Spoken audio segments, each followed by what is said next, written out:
绝世唐门52集，霍雨浩再获漂亮吃货学姐，被安排一起野外生存。在课堂上，宣子文导师强调理念的重要性，认为正确的理念是深入研究魂导器的关键。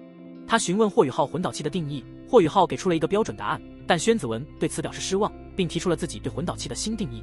魂导器的存在与进步的意义在于促进人类社会进化，让人类成为更加强势的存在。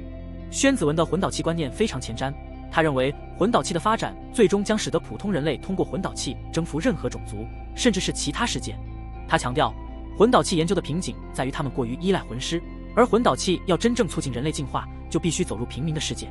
宣子文对霍雨浩展示的魂导器表示赞赏，特别是其可以让普通人使用的潜力。他指出，霍雨浩的魂导器核心技术在于通过击扩实现充能法阵的引导，而非魂力引导。他鼓励霍雨浩研究民用化魂导器，并提到定装魂导器的成本问题。在宣子文的教导下，霍雨浩获得了全新的视角和知识，他感到自己仿佛重新学习了魂导师的知识。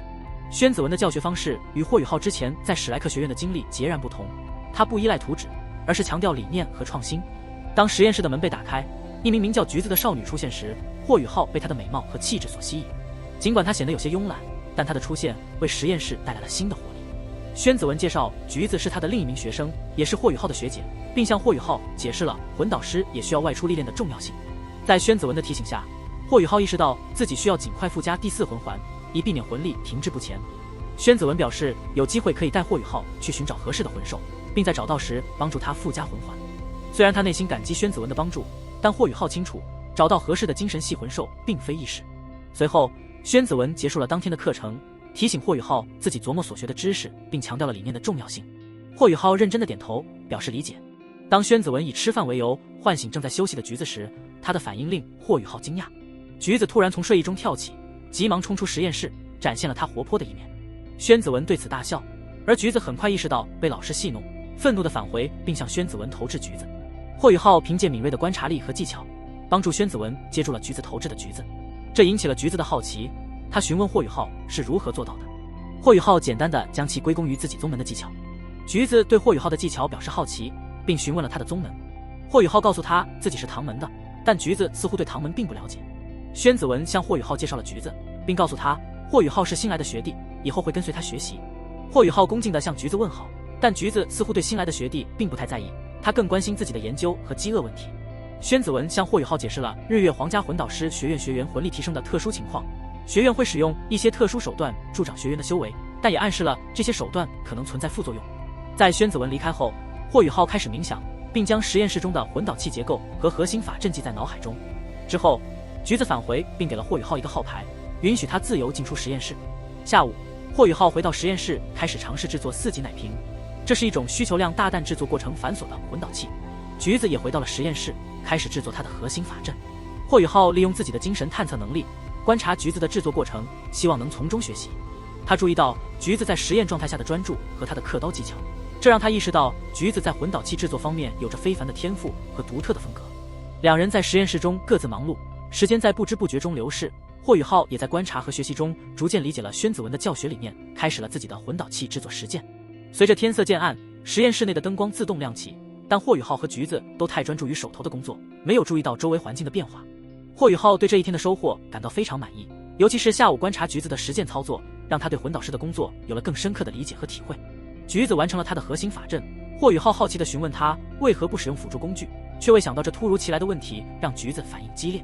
他释放出大量的橘子武魂攻击霍雨浩，但他凭借自己的冰皇护体和精神探测能力及时反应并成功防御。霍雨浩惊讶地发现，这些橘子中蕴含着复杂的核心法阵，显然不是普通的水果。他意识到这些橘子实际上是具有攻击性的特殊魂导器，如果引爆可能会对他构成威胁。他使用自己的能力将这些橘子冻结并安全地放置到一旁。橘子对霍雨浩的反应感到愤怒，但在霍雨浩的解释下，他似乎也意识到自己的过激反应。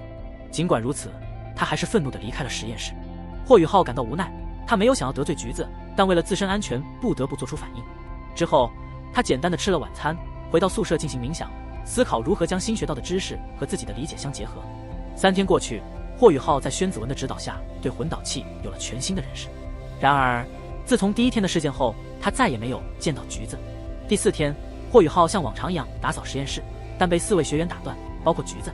其中一位娇小的少女对霍雨浩的到来表示不满，并要求他出去接受质问。霍宇浩试图与他沟通，但少女坚持要求他离开实验室，并威胁说如果再进入就会揍他。当霍宇浩准备进入实验室时，发现门已经被锁上，里面传来嘲讽的笑声。霍宇浩面对实验室门被锁上的窘境，感到无奈和愤怒。他知道，如果向宣子文求助，虽然能够解决问题，但那无异于向排挤他的私人低头，这将影响到他日后在学院中的学习与生活。因此，他决定自己解决问题。霍宇浩使用了自己的精神探测能力，专注地寻找门禁混导器的核心法阵。他利用暗金孔爪的利刃，精准地破坏了门禁系统，打开了实验室的大门。这一行动触发了警报，但霍宇浩冷静地进入实验室，无视那4人的惊愕目光。当娇小少女再次威胁霍宇浩时，并将采取手段对付他。面对挑衅，霍宇浩释放了自己的魂环，并利用精神探测和魂技制造了混乱。霍宇浩的魂技群体虚弱和精神干扰，成功地削弱了对方的战斗力，使他们的动作变得迟缓。他利用这个机会躲避了对方的攻击，并迅速接近了娇小少女。在接近过程中，霍宇浩使用了控鹤擒龙的技能，将娇小少女拉到自己身前，作为抵挡高大青年攻击的盾牌。霍宇浩首先利用紫极魔童对高大青年进行了精神攻击，使其昏迷。随后，他以暗金孔爪和钻石冰晶覆盖的拳头击败了使用近战魂导器的英俊青年。在整个过程中，霍宇浩展现了他强大的战斗能力和对魂技的精妙运用。宣子文老师的到来阻止了事态的进一步恶化。霍宇浩冷静地解释了自己的行为，称自己是在自卫，并怀疑橘子与入侵者有勾结。宣子文意识到自己先前对霍宇浩的评价有所偏差，这位年轻的魂导师不仅在魂师学院中是佼佼者，而且在个体战斗能力上也有着惊人的实力。宣子文老师对霍宇浩是否使用了特殊魂导器产生了疑惑。纠察队被宣子文的解释所说服，认为只是试验中的小问题，并没有深究。宣子文老师修复了门禁魂导器后，橘子对霍宇浩感到了恐惧，他的报复计划没有成功，反而被霍宇浩迅速制服。霍宇浩的实力令橘子感到震惊，他原本对魂师的能力持怀疑态度，认为魂导师在同级别对抗中会占据优势。然而霍宇浩的表现彻底颠覆了他的看法，尽管他心中不服，但霍宇浩的实力让他感到了挫败。宣子文老师在检查了受伤学员的情况后感到棘手。霍宇浩虽然控制了力量，但高大青年的精神之海受到了重创，而英俊青年子木体内似乎残留着一股破坏性的力量。宣子文老师希望霍宇浩能帮助恢复他们。霍宇浩虽然对高大青年的情况表示无能为力，但帮助了其他2人恢复。宣子文老师对霍宇浩表示，这次的事情可以不追究，但也警告今后不得再有类似事件发生。他承诺会约束其他学员。宣子文老师处理完现场后，告知霍宇浩他会负责解决后续的问题，并匆匆离开寻找治疗。最后，霍宇浩、橘子和科科留在实验室中，霍宇浩专注于打扫卫生，而橘子和科科则小声讨论着霍宇浩的实力。霍宇浩对他们的讨论不予理会，专注于自己的学习和思考。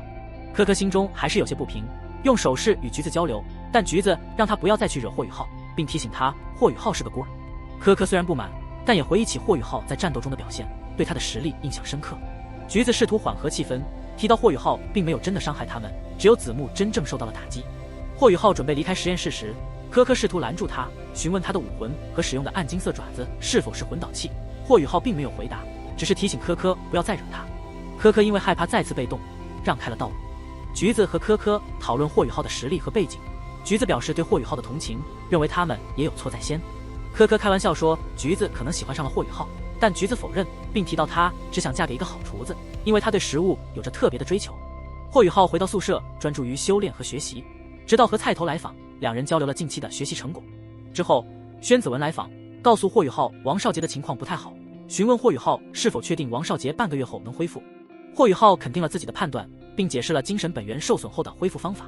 宣子文透露，皇室对霍宇浩施加压力，要求交出他，但他暂时压下了这个要求，并提出让霍宇浩随橘子和科科外出测试魂导器，以避开风头。霍宇浩感激宣子文的保护，并答应了安排。和菜头担心霍宇浩的安全，提出要陪他一起去，但霍宇浩相信宣子文和自己的判断，认为日月皇家魂导师学院如果真的要对他们不利，也会等到交流活动结束后。霍宇浩打算按照宣子文的安排行动，并计划传递魂导器图纸。霍宇浩和菜头讨论了在日月皇家魂导师学院的学习情况，2人都觉得教学过程中存在问题，但这也是他们预料之中的。霍宇浩决定利用外出的机会进行更多的学习和探索。最后，霍宇浩在床上反思了在日月皇家魂导师学院的经历，感到这里的氛围与史莱克学院的温暖截然不同，需要时刻保持警惕。霍宇浩怀念在史莱克学院的日子，渴望结束这2年的交换生活，回到史莱克与伙伴们团聚。他特别想念王东，回忆起分别那天的情景，王东的眼泪和对他的依恋让他心情复杂。霍宇浩决心回去后要找出王东身上隐藏的真相。清晨，霍雨浩修炼完紫极魔瞳，这是他所有唐门绝学中进步最快的一个，已经达到第3境界芥子。他知道自己最强大的攻击力并非来自极致之冰或暗金孔爪，而是紫极魔瞳与灵魂冲击相结合的精神力量。橘子和科科到达，准备与霍雨浩一同前往景阳山脉试验魂导器。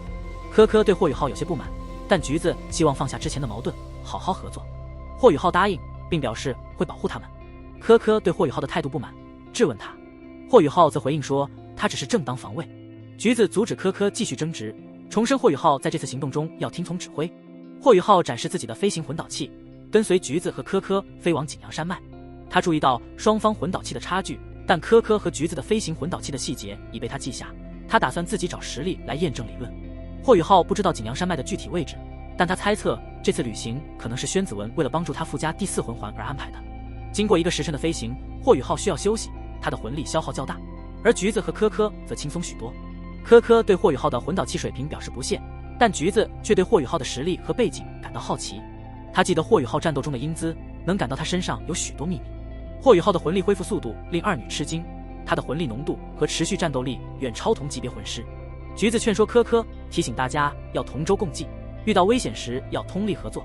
霍雨浩思考自己能否完成前来日月皇家魂导师学院的真正任务。他眼中的光芒被橘子注意到，橘子感到心悸，仿佛看到了强大魂兽的眼神。橘子告诉霍雨浩，他们将前往景阳山脉，那里有丰富的矿产资源和特殊魂兽，包括精神系魂兽。宣子文让霍雨浩自行选择，橘子和科科会帮助他。霍雨浩感谢橘子，并收敛了自己的敌意。科科对霍雨浩的敌意未消，还记得被霍雨浩掐住脖子时的恐惧。在休息时，橘子准备了丰盛的食物，并要为大家展示他的野外烧烤技术。霍雨浩觉得新奇，科科则认为橘子的烹饪技术非常好。科科无意中询问霍雨浩魂导师的类型，霍雨浩疑惑，科科解释魂导师应该有倾向性。霍雨浩突然意识到自己需要选择一个方向，而不是全部涉猎，这让他豁然开朗，感谢科科的提醒。